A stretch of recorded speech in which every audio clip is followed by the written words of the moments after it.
नमस्कार, मैं doctor Mukesh Kumar Sharma, associate professor, department of zoology, सम्राट पृथ्वीराज चौहान गवर्नमेंट कॉलेज, अजमेर। पिछली क्लास में हमने प्रोकैरियोट्स के ट्रांसक्रिप्शन के मैकेनिज्म, जो इनिशिएशन है, अलोंगेशन है एवं टर्मिनेशन के थोड़े बारे में थोड़ा सा डिस्कस किया था। आज हम लोग है ना जो अलोंगेशन और टर्मिनेशन को थोड़ा सा डिटेल में डिस्कस कर रहे हैं। अलोंगेशन के बारे में हालांकि हमने पिछली बार थोड़ा सा डिस्कस कर लिया था, लेकिन अलोंगेशन में होता क्या है उसके बारे में हम लोग डिस्कस कर रहे हैं बेसिकली। तो जैसा आप सबको पता है कि elongation is only mediated by core enzyme, there is no sigma factor is required. यानी आप सबको पता है कि sigma subunit initiation point को आइडेंटिफाई करने के बाद में निकल जाती है, और सिर्फ कोर पॉलीमरेज जिसमें कि चार है ना जो सब यूनिट्स होती हैं, दो अल्फा, एक बीटा और एक बीटा डैश, यही है ना जो अलोंगेशन के प्रोसेस को मीडिएट करते हैं। इनमें जो पॉलीमरेज जो होता है वो एक्यूरेट होता है, यानी क्या होता है, लगभग 10,000 बेसेस यदि जोड़ते हैं तो उसमें सिर्फ एक ही एरर मिलती है। ठीक है, यानी पॉलीमरेज की जो एक्टिविटी होती है वो एक्यूरेट होती है, और लगभग 10,000 बेस पेयर्स में केवल एक एरर हो सकती है।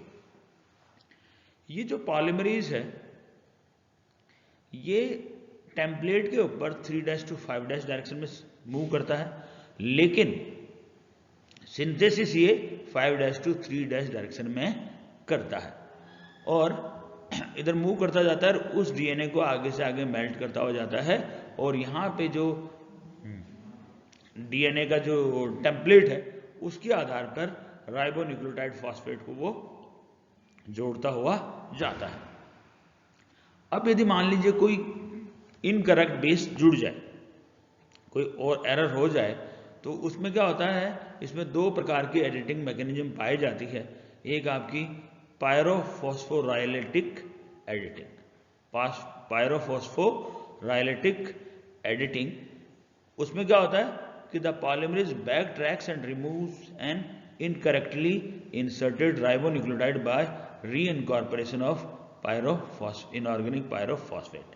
तो क्या करता है बेसिकली, जैसे मान लीजिए फॉर एग्जांपल यहाँ इसको एरर कोई मिल गई, यहाँ पे इस जगह कोई एरर मिल गई, तो आपका जो आरएनए पॉलीमरेज है ये बैक तरफ मूव करेगा और इन न्यूक्लियोटाइड्स को कर देगा, और कट करके और उसके आगे क्या कर देगा, पायरोफॉस्फेट को जोड़ देगा, जिससे कोई नया बेसिस बन गया एक तरह से। वो फिर नया जो राइबोन्यूक्लियोटाइड आएगा उनके पायरोफॉस्फेट को उठाएगा और OH एंड पे आकर के जुड़ जाएगा। अगली होती एक एडिटिंग होती है आपकी hydrolytic editing. The polymerase backtracks and cleave the RNA removing error containing sequence. The process is stimulated by GRE factor which also functions as elongation stimulators. तो उसमें क्या हो रहा है, अगेन बैक ट्रैक जाएगा और पूरी सीक्वेंस को है ना जो रिमूव कर देगा, और उसके लिए GRE फैक्टर्स की आवश्यकता होगी, और ये जो GRE फैक्टर्स है ये अलोंगेशन स्टिमुलेटर के फॉर्म में भी काम करते हैं। तो ये आप देख रहे हैं आराम से कि अलोंगेशन होता हुआ जा रहा है। ये पूरा एक डायग्राम और है कि जैसे जैसे आपका ना जो जैसे जैसे आगे बढ़ता गया नया स्ट्रैंड, ये स्ट्रैंड आगे खुलता गया, और पीछे वाला जो डीएनए स्ट्रैंड है वो क्या कर रहा है बेसिकली, वापस ना जो रीवाउंड हो रहा है, और रीवाउंड होने को कौन स्टिमुलेट करता है, टोपो आइसोमरेज। टोपो आइसोमरेज के बारे में आप पढ़ चुके हैं पहले, है ना, फिर भी मैं बता दूं आपको कि टोपो आइसोमरेज क्या करते हैं। दो प्रकार के टोपो आइसोमरेजेस होते हैं जो क्या करते हैं कि ये जो डीएनए है इसकी जो कॉइलिंग को, या तो कॉइलिंग है ना जो इनमें जो कॉइलिंग होती है जिसको हम सुपर कॉइलिंग कहते हैं, तो या तो कॉइलिंग इंड्यूस करते हैं या फिर कॉइलिंग को रिलैक्स करते हैं। इंड्यूस करने का मतलब बल दोनों स्ट्रैंड में देना, तो उसको कहते हैं हम पॉजिटिव सुपर कॉइलिंग, और कॉइलिंग को यदि रिलैक्स करें तो उसको हम कहते हैं नेगेटिव सुपर कॉइलिंग। तो ये जो आपका जो टोपो आइसोमरेज है ये क्या कर रहा है, इसकी नेगेटिव सुपर कॉइलिंग को रिमूव कर रहा है, यानी उनमें बल दे रहा है, यानी पॉजिटिव सुपर कॉइलिंग इंड्यूस कर रहा है। और आगे की तरफ क्या कर रहा है, ये नेगेटिव सुपर कॉइलिंग इंड्यूस कर रहा है, यानी पॉजिटिव सुपर कॉइलिंग को रिमूव कर रहा है। यानी इधर तो हो रहा है पॉजिटिव सुपर कॉइलिंग इंड्यूस कर रहा है, यहाँ पे क्या कर रहा है, पॉजिटिव सुपर कॉइलिंग रिमूव कर रहा है। तो यहाँ तो स्ट्रैंड खोलता हुआ जा रहा है, और पीछे वाले स्ट्रैंड को वापस है ना जो वाउंड करता हुआ जा रहा है, वाइंड करता हुआ जा रहा है। अब टर्मिनेशन में क्या होता है बेसिकली, आपको बताया कि जैसे ही आपके टर्मिनेशन सिग्नल्स आए, टर्मिनेशन सिग्नल्स आते क्या होता है, पॉलीमरेज रिमूव हो जाता है, हर पॉलीमरेज रिमूव होकर के, और ये जो आपका नया बना हुआ जो आरएनए स्ट्रैंड है उसको भी यहाँ से हटा देता है, तीनों चीज़ें मुक्त हो जाती है। अब इसमें होता क्या है बेसिकली, जैसे मैं बता चुका हूँ आपको कि टर्मिनेशन दो प्रकार का होता है, एक रो इंडिपेंडेंट टर्मिनेशन होता है, दूसरा रो डिपेंडेंट होता है। तो इंडिपेंडेंट टर्मिनेशन में, in this kind of termination, intrinsic terminators consist of a short inverted repeats about 20 nucleotides followed by a stretch of 8 AT base pairs. The resulting RNA forms a stem loop structure which disrupts the elongation complex. A stretch of AU base pairs in the DNA-RNA hybrids are weaker than other base pairs and are more easily disrupted as a consequences of stem loop formation. Basically होता क्या है कि यहाँ पे क्या होता है, जैसे मान लीजिए फॉर एग्जाम्पल यहाँ पे इस जगह पे लगभग 20 न्यूक्लियोटाइड की एक है ना जो रिपीट आ जाती है, इन्वर्टेड रिपीट आ जाती है। इन्वर्टेड रिपीट आने से क्या होता है, ये वाला हिस्सा आपस में क्या करता है, इस प्रकार से ये है ना जो एक स्टेम लूप स्ट्रक्चर का निर्माण करता है। कैसे करता है अभी मैं आगे बताऊंगा आपको। तो इसके बाद में क्या होता है, 8 AT बेस पेयर्स आ जाते हैं। 8 AT बेस पेयर आने से क्या होता है, ए और टी के बीच की बेस पेयरिंग है ना जो, या अपन कहते हैं ए और यू की बेस पेयरिंग है ना जो आरएनए डीएनए हाइब्रिड में वीक होती है। और जैसे ही आपका स्टेम लूप बना, स्टेम लूप बनते ही ये क्या होता है, आसानी से डिस्टर्ब हो जाती है। और डिस्टर्ब होने से क्या हुआ, ये आपका जो आरएनए है और पॉलीमरेज एंजाइम है, दोनों के दोनों रिमूव हो जाते हैं। अब अगला है आपका रो डिपेंडेंट, ठीक है। तो रो डिपेंडेंट टर्मिनेशन में terminators are not characterised by specific RNA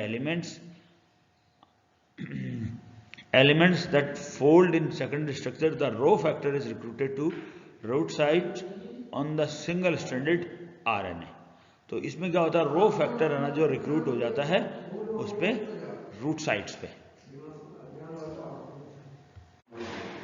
अब बेसिकली ये हो कैसे रहा है, इसका ये डायग्राम देखें अपन, तो ये देखिए आप रो इंडिपेंडेंट टर्मिनेशन है। रो इंडिपेंडेंट टर्मिनेशन में जैसे ये आपका बनता हुआ जा रहा है, अब क्या हुआ यहाँ पे ये दो सीक्वेंसेज आ गई जो कि इन्वर्टेड रिपीट्स है, ठीक है। ये दोनों इन्वर्टेड रिपीट्स के बाद में यहाँ पे क्या हो गया, ए या टी रेजिड्यू आ गए, और ये ए और यू के बेस की बेस पेयरिंग बहुत वीक होती है। तो यहाँ पे क्या हुआ, ये जो दोनों क्या करते हैं, हेयरपिन लूप का निर्माण करते हैं। हेयरपिन लूप का निर्माण यानी ये जो स्टेम हो गया, देख बाइंड हो गया, ये आपका लूप हो गया, ठीक है।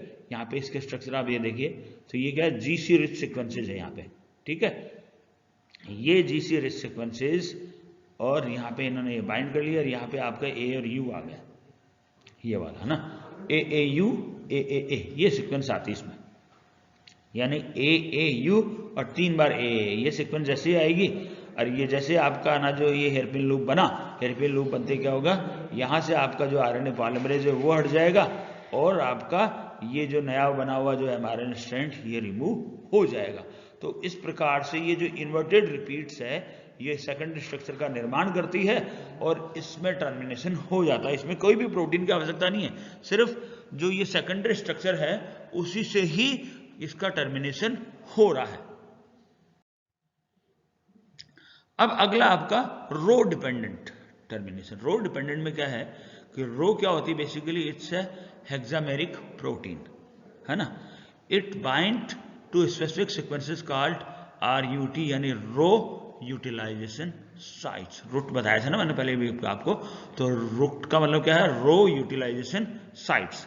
The complex also binds ATP and move along the RNA, ultimately disturbing the interaction between the RNA polymerase and the RNA। अब हो क्या रहा है बेसिकली, देखो ये 6 हेक्सामेरिक प्रोटीन है जो कि 6 सबयूनिट से मिलकर के बनी हुई है। ये क्या हुआ, यहाँ पे रूट साइट पे बाइंड हो गई, है ना।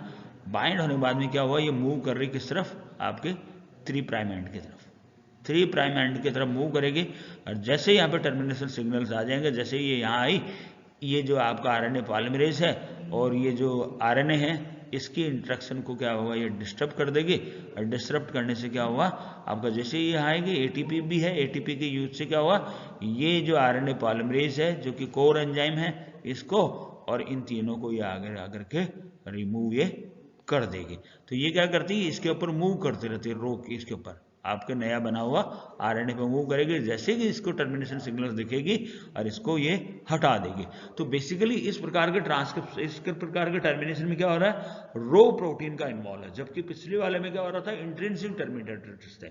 इंट्रिंसिक टर्मिनेटर्स कैसे कि नई बनी हुई जो आरएनए जो था उसी में ही टर्मिनेटर सिग्नल्स मौजूद थे, जो कि हमने कहा था हेयर पिन लूप बना लेते हैं और उससे ये डिस्टर्ब हो रहा था। जबकि इस वाले में क्या हो रहा है, आपका रो प्रोटीन आरएनए पॉलीमरेज और आरएनए इनके इंटरेक्शन को डिस्टर्ब ये कर रही है। तो आज हमने ना जो प्रोकैरियोट्स के ट्रांसक्रिप्शन के बारे में डिस्कस कर लिया है, पूरा प्रोकैरियोट का ट्रांसक्रिप्शन हो गया है। आज हम लोग इतना ही लेंगे। आगे की क्लास में हम लोग यूकैरियोट्स में ट्रांसक्रिप्शन किस प्रकार से होता है, यूकैरियोट्स में आरएनए पॉलीमरेज होते हैं, आरएनए पॉलीमरेज अलग अलग आरएनए पॉलीमरेजेस होते हैं जो कि अलग अलग आरएनए का निर्माण करते हैं, एवं यूकैरियोट्स में कुछ ट्रांसक्रिप्शन फैक्टर्स भी होते हैं जो भी है ना जो ट्रांसक्रिप्शन के प्रोसेस को है ना जो स्टिमुलेट करने का काम करते हैं। और साथ साथ में यूकैरियोट्स में कुछ पोस्ट ट्रांसक्रिप्शनल मॉडिफिकेशंस भी होते हैं जिसको हम आगे की क्लास में डिस्कस करेंगे। धन्यवाद।